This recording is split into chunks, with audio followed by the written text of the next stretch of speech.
Ladies and gentlemen and uplifting gentrifiers, I'm here in Los Angeles for 24 hours, here to interview an amazing artist and incredible watch collector named Wes Lang. The cool thing about Wes Lang is he's one of the world's greatest recluses, while he's also one of the world's biggest artists. So in order to get an art piece from him, you either have to know him or be introduced to him by a friend of his, which I absolutely love. What's even more incredible is, however, his taste in watches, which is introspective, learned, intellectual, and incredibly independent. So let's go check out what he has in his collection. Follow me.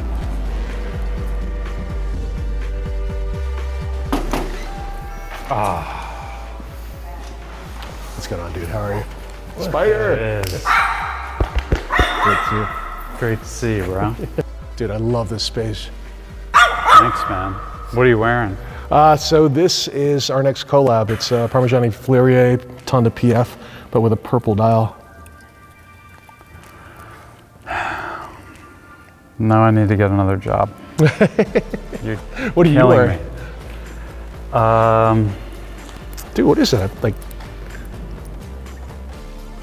that's crazy really looking. Know what this is, bro. It's, you try to guess what it is. It's a skeletonized Lemania 2310 chronograph with a really cool looking case with crazily flared lugs that, are those screwed in? Mm-hmm. And then you've got this insane looking bezel with kind of like a onyx. Inlay. But it doesn't say what it is. No, I have no idea who made this. Is Piaget. No way. Mm-hmm. Really? Yeah, really small. Right there. Wow. It says Piaget. What's the history of this piece, Wes? I don't really know. All I've been able to find out is that it sold at an auction. It's number 2 of supposedly 3. It was made in 1990. It's entirely hand engraved. It seems like every single aspect of that watch was handmade. It's bonkers. Like, that case doesn't make any sense. Nothing about it makes any sense in its individual, if it was taken apart. But if you put it, when you put it all together, it's absolutely perfect. I mean, it feels like, when I have it on, it feels almost, it's got like, it's strangely got like 5270 vibes to like the size and the way that it's, I don't know, there's something about even the like, lugs. You know what I'm saying? Like, stylistically. Right. But yeah, it was made in 1990 as a special order for a client in the Middle East, is what I've been able to discern. That watch is bonkers because, like, from the context of the 1990s, when everyone wanted small, slim watches, it's huge, right? Yeah, it's 39, I think it's like very weird. It's like 39.7 or something strange like that. And it's, you know, it's wild because it's like everything is so ornate. So it's like skeletonized and then completely engraved, but then you have like clou de Paris in the back. Yeah. And then you've got coinage on like the case band. Yeah. And then you've got these like screwed in like high polished lugs. It's just, and the pushers for the chronograph, how and the case is like, how they shape the case for so that there's just like a perfect line. You know, it's really strange, man. They're so small, but because they kind of made this like, you know, hollow, this recess, it's you can actually perfect. No, they're like, it kind of looks at first ridiculous, but in function, it's actually great. Oh wow, it works really well actually. Yeah, that's crazy. Yeah, it's a special one. It was one of those, like, I just can't live without it. That's so cool. You know, I've never been, I'm not gonna pretend like I know the first thing about Piaget. I don't. But I don't really mind because, I mean, look at this. It's just spectacular. Well, I'm never gonna see another one. I just like the fact that, like, you know, you had the courage to just be like, you know what, I like it, I need to have that. Yeah. And now I get to see it because I would probably never seen something like this otherwise. So that's amazing, dude. No, I'm excited for you to be for the, you know, your viewers to see it, because it's, yeah, I think it's pretty important. We should probably ask if anyone out there has actually information about this watch. Please put it in the comment section, because I've genuinely never seen anything like that before. Yeah, it's pretty wild, man. I'm gonna give that back to you. I'll take it. And you have another watch that... I brought my first watch, Right. which, sorry, it's all stuck together. Velcro will do that. Nice. You know, it's basically like an RM strap. I'm just Right. kidding. This is a Timex that I found in the in the grass at the train station in my hometown in New Jersey when I was in 3rd grade. And it was sitting on the ground. There was a hill at this train station. I used to roll down the hill, you know, when you're a kid and you roll down the grass. And I found this watch. How old were you? And 3rd grade, I don't know how old you are then, very young. And my mom made me take it to the lost and found at the police station. And then they called us a couple weeks later and said it had not been claimed. And I took it to this store called Bobby's Boys that I used to get all my Adidas fits at and stuff. Nice. And you know, the matching shorts and shirts and whatever. And got this Velcro strap. And yeah, it's still here. So with this, And it still works. the first That's watch. my first watch. Right. That was it. So this is what That's what started, did it. started you the can madness. you know, it's like I wore it every day. That's actually still It's completely cool. wearable. It's beautiful. One of the lugs is bent. Right. I think yeah, this one's bent, so Right. I'd need to drop it with somebody to try to get it straightened out. But it's or not. And so cool. yeah, it's magnificent. Amazing. It's really beautiful, actually. You know, Yeah. It took like a really long time. Like I had it, or I've always had it. And it would be in a drawer or whatever. And then once I like kind of really got into all of this and I started to really study this watch, it's actually quite stunning. Amazing.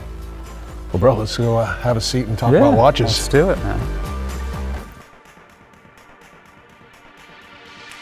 The first watch I want to talk to you about is this incredible Naoya Hida. And it was funny because I was just in Tokyo with him. And you know, he's showing me how these beautiful German silver dials are made, engraved by hand before they're filled with cashew urushi. And he was like, you know, I have a friend. Actually, he's not just a friend, he's like the biggest champion for my watchmaking in the Western world. And his name is Wes Lang. You're an evangelist for Naoya Hida. How did that happen, man? I don't remember exactly where I saw them for the first time, but I would think it was in 2018. And at the time I was doing a monthly column for GQ. And we reached out to him to see if we could borrow a watch. He wrote back and said he unfortunately couldn't because there was only one watch. Oh, wow. It was the Type 1A, Right. and it was the only one he had. The 1B comes out, Right. and I'm able to acquire one of those, Nice. and I was just so thrilled. Right. I did my research on him too, and he's just such an interesting guy, and he's done so much for watches, and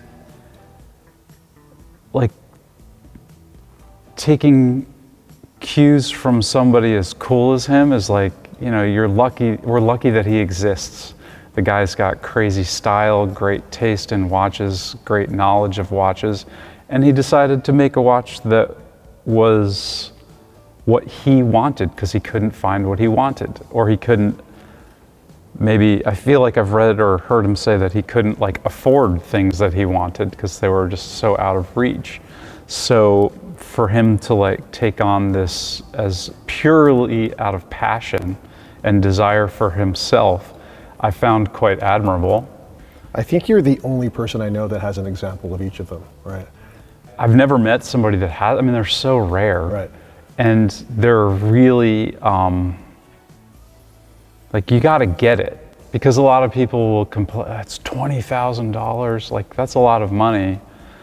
But if you understand what goes into the fact that that even exists, like it should be $100,000, you know, and the quality is incredible. Everything about that watch is absolutely perfect. The size, the finishing, the fonts, the way his name on, like his little logo on the buckle, everything about it is just phenomenal. I love a closed case back.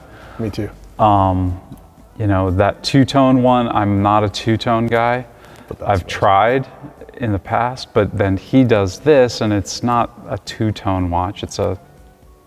It is, but you know what I'm saying. It's different than like a two-tone Daytona or something like that. Yeah, so it's quite unique, and it's nodding to some of the rarest Pateks that ever were produced that would be so astronomically expensive that no one could afford them. So he's giving us like something that's, and then wind it. It just feels so good. He got all of that feel. Just, you know, you can really hear it, feel it. He's a really special individual, because this is a strange hobby. There's a lot of very nice people. There's a lot of people that are really full of themselves. This guy has like nothing but good intentions, as far as I can tell. He's definitely one of the nicest people I've met in this industry. You know, it's really interesting to me because, like, I mean, clearly we both have an affection for Americana, you know? And when I think about the Japanese perception of like American style, for example, in some ways they almost do it better because they're so detail oriented. Yes. You know? And so when you have Naoya and he's like doing his homage to the classic watches of the 40s and the 50s, somehow he did it with so much nuance and detail and, you know, perfect balance and harmony that the watch is just magnificent. I mean, you were talking about the size, 37 mm diameter, 9.8 mm in terms of thickness. Yeah. I know what you're talking about in terms of like the movement being a Valjoux base, right? But you're so right also in terms of the workmanship that goes into your, especially with that German silver dial that's hand engraved. It's incredible. It's phenomenal. And I believe there's only 3 people involved: himself, the engraver, and then a designer that he works with to create them. I don't even understand how it stays, how he can afford to do it. I don't understand it. I'm glad he can, though. It was funny you said that, because I had the great opportunity to have lunch with him and the 2 other guys that you know comprise the brand, the engraver and the gentleman that's his partner in design. And I was trying to like work the numbers out in my head, and I'm like, the math doesn't make any sense. No. It's clearly he's not driven by profit. He's driven by making something beautiful. He's driven by excellence. Yes. Yes. You know, there's a lot of levels of respect I have for him, and then to be able to like hold that respect and put it on my wrist is like quite special, you know. And you can, it's something that's a watch that's just for you. You know, there's no one that's going to come up to you and talk to you about it. If they do, you probably actually want to meet that person. You know what I mean? So it's quite special. And I get what you mean about it, because it's not like two-tone in terms of the common expression of two-tone watches, which is, I guess for lack of a better word, like a little bourgeois, right? You know? Yeah, I think I actually love to look at them. Right. I just can't pull it off. I like this because it reminds me of like, you know, I know we're going to see a reference 130 later, but like in the early 30s and 40s, Patek made a few reference 130s in two-tone as well. Yeah, and they're so special. They're just so sexy somehow, yeah. You know, and that has that kind of feeling to it. So, you know, you were talking about an expression of excellence. I think that there's no better brand that embodies that than Grand Seiko. But you have, I kind of feel the ultimate stealth Grand Seiko. You have the SBGW 263, which is an insane platinum watch with a hand engraved dial. Tell me about this. Like, how did you get this? In 2020, we were in the midst of, everybody knows, the horrific pandemic lockdown insanity. And the watch industry kind of ground to a halt in a lot of respects. And at the same time, you know, so things weren't being delivered, things were delayed, everything was all weird. But somehow Grand Seiko, I believe it was their 60th anniversary. Right. And Grand Seiko loves an anniversary. And so they just powered through and put everything out, right? Yes. And so I was lucky enough to this, so I know Brees, who is the president of the United States for Grand Seiko. I said, you know, I'd really like to do an article about Grand Seiko like winning 2020, because they really, in my mind, they did. They, you know, if you recall, like the bigger brands had to kind of shuffle and figure out a way to put stuff out, and it was all Zoom calls and just, it was very strange. So he arranged for me to be able to borrow for a few days every watch that they put out in 2020. and photographed them on my wrist. I did like wrist shots. Wow. This was for GQ, so I just did wrist shots in my living room, and I talked about every single one of them. That was one of them, and I just absolutely could not stop thinking about it. And it was so hard to give it back. And I just kept thinking about it, kept thinking about it, kept thinking about it. And then last year, the boutique actually received one, which I was told was the only one that was physically delivered to the United States market. I couldn't help myself. It's just too spectacular. I've got a lot of Grand Seikos. I've bought them for a multitude of reasons, and I love to like gift them to people. I think they're just an amazing gift. Wow. But I just had to have this. I had to have it. The weight of it is incredible, but it's incredibly well balanced. And I'm gonna say some things that they may not like, but a lot of their watches are not comfortable. Their bracelet is a weird design sometimes. There's finishing that I don't love on the bracelets and whatnot. The strap was the right length, the buckle works, it's not too bulky, and it's just excellent. Like I look at it, I just hold it and stare at it like it's a work of art, you know? And I don't care about I don't care about anything about it except the way that it makes me feel inside. And that's, you know, rare for an object to be able to move me that way. And that one definitely does it. You know, I love what you said about Grand Seiko winning 2020. There's certain years that certain watch brands clearly won. So like 1941 was clearly won by Patek when they launched the 1518 and 1526. Yes. Right? But 2020, which was the 60th anniversary of Grand Seiko, when they came out with an all-new spring drive movement, an all-new high-frequency movement, and then they launched this, like they just smashed it this year. And they did their big like gem set watch, and I mean it was just incredible. I had so many watches I didn't know what to do. And I liked all of them, you know, they were all spectacular, but that is in a league of its own. This is the first time I've ever held this watch in my hands and like studied it up close, and it is breathtaking to behold. You know, the full platinum case, but then to have this white gold dial that's fully engraved in a motif that's homage to Shizuku-ichi, which is a town where one of their manufacturers is, which translates into water falling on rocks. Yes. So you have a water droplet motif on these, some of the most beautifully executed hands I've ever seen in my life. Yeah. And then you have this like splashing motif on the rocks for the indexes as well. And when your eye catches them, you realize it's not just engraved, but the reflection of light in there is so stunning. Like, yeah, you can see that watch in the dark. It's like incredible. if there's any light anywhere, you can tell the time on it. Yes. And then, you know, the subtle cue to it being a precious metal watch with that star engraved at 6 o'clock. And you're right, it's not like a super technical watch, it's not a spring drive, it's not a high frequency watch, but it's just breathtaking. It's just, yeah, I mean, it doesn't, I'm not snobby about what a watch is, or, you know, it's like,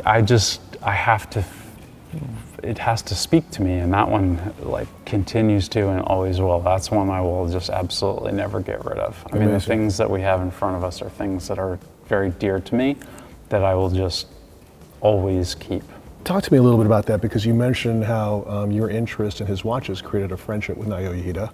You talked about your friendship with Brice and how this watch is meaningful to you, not just for the beauty of it, but because it represents that too. How important is it that there's like an underlying affection for the person representing the brand or owning the brand? Well, when I can meet watchmakers, it's really, or people involved at the higher ends of the brand, but down to the salespeople, it can just be the salesperson can be the right person.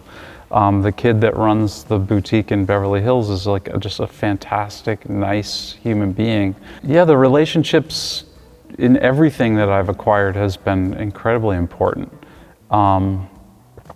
I can look at stuff in my collection and I know exactly where I got it, when I got it, who sold it to me, why it had to happen. You know, like, I don't chase watches. I just,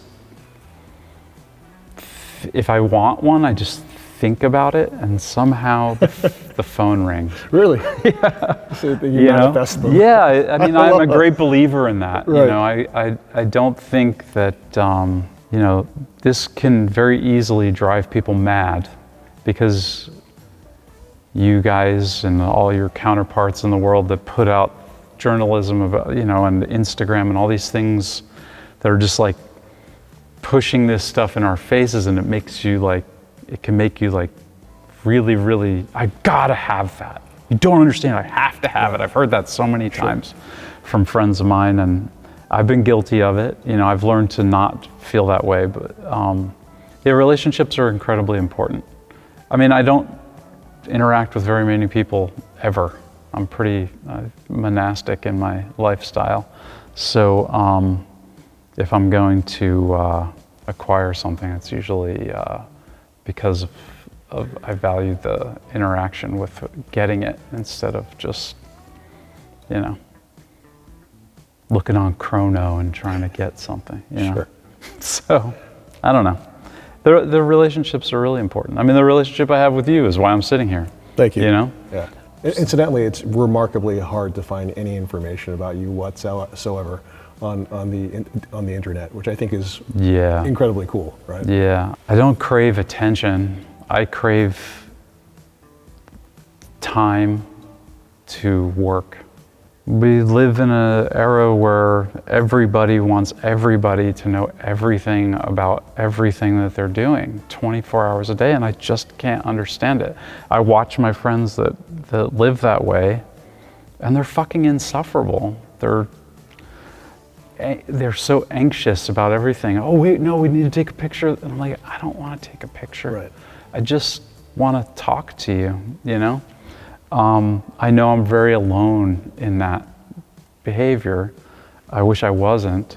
Well, it's interesting because, you know, and I'm sure I'm not the first person to say this, you're probably the guy I know that has his shit together more than anyone else. You have prioritized your life in such a focused but wonderful way. I mean, you love and are extraordinarily serious about your creation and your evolution as an artist. You are focused on your wife and your son. Yeah, they're number one. Dog, you know, yeah. Right? Yeah. And your friendships, which are selective, are meaningful. Yes. And you love watches, but you don't love them as a way of expressing ego. You love them because there's a sincerity in terms of the singular voice that is expressed by the people who created them. Yeah, yeah, yeah.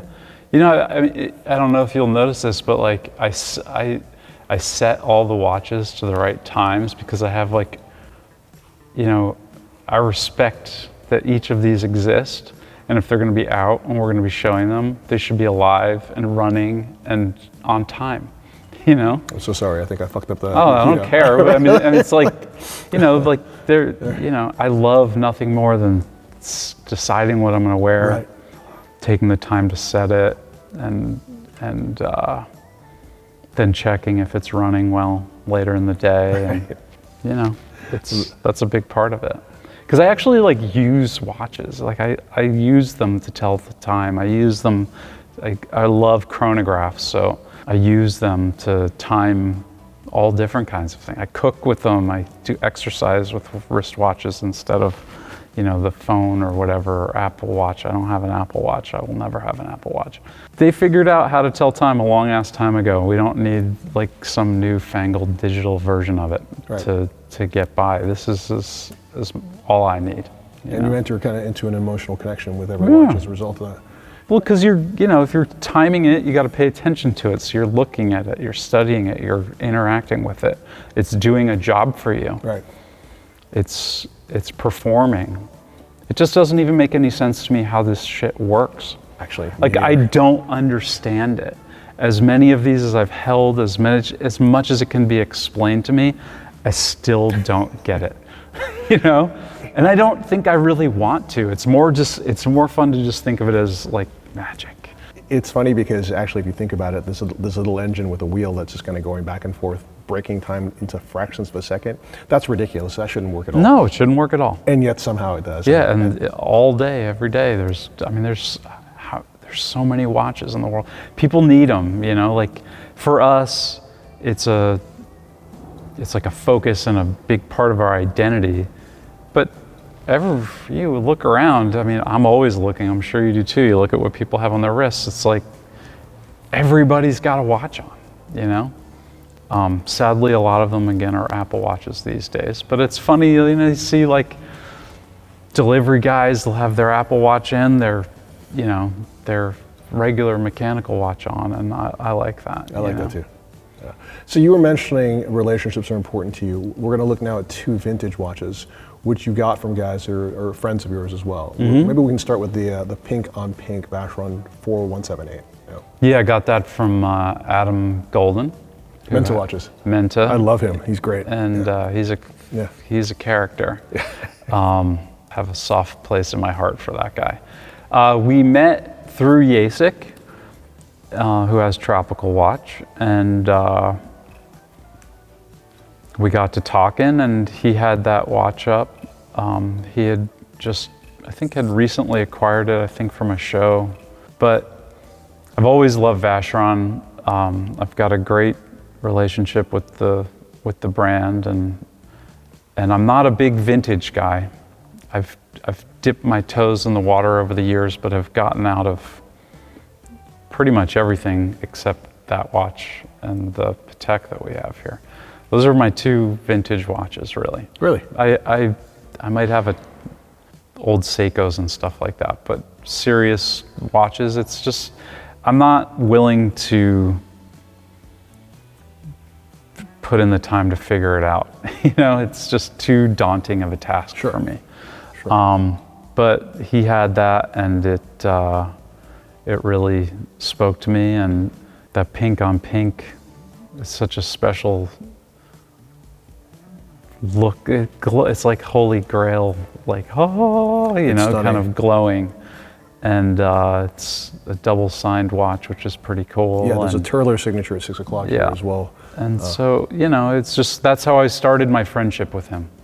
I think people sometimes forget how sexy 50s Vacheron are. Oh. You know, like if you look at the lugs on this watch, they're so just, like they're just so provocative. You know? Yeah, and I love what I respect about Vacheron so much too, is that they actually do keep looking back and seeing what they were able to do, and through the fresh eyes of today, you know, pay homage to these older watches, I think, in an incredible way. Yeah, absolutely. It just reminds people of the incredible creativity of that maison. You know, we're both owners of the new 222, and I have to say that watch is actually, when you hold that next to a vintage piece, it's so much better of a watch, right? Yeah. It's just so beautifully made. That bracelet's incredible. And then I actually like the fact that it's quick set date as well, because I've got a bunch of watches with that old movement, and it just takes forever. At some point, you just stop setting the date. You don't care. It's like, it's exhausting. It's really exhausting. Exactly. I had a date that I couldn't deal with it, and I got rid of it because I couldn't deal with having to set it. And I need my watch to be on, like, I hate right. I hate it when it's so. not. Yeah, Right. It's pretty funny actually. But that, luckily, that's just it's a chrono, so there's no date on it, and it works beautifully. Again, like, I mean, I don't want to harp on it, but the winding, it just, you know, if you feel how this feels and you feel how this feels, like they're like, he got it. He got the sound. The sound is right. nuts. Exactly. You know. You know, I'm always being told, oh, it's so different. It's so different than what, you know, I'm like, it's really not that different. If you knew anything about what I do, you would see an evolution. And that's what you see with these guys. It's an evolution.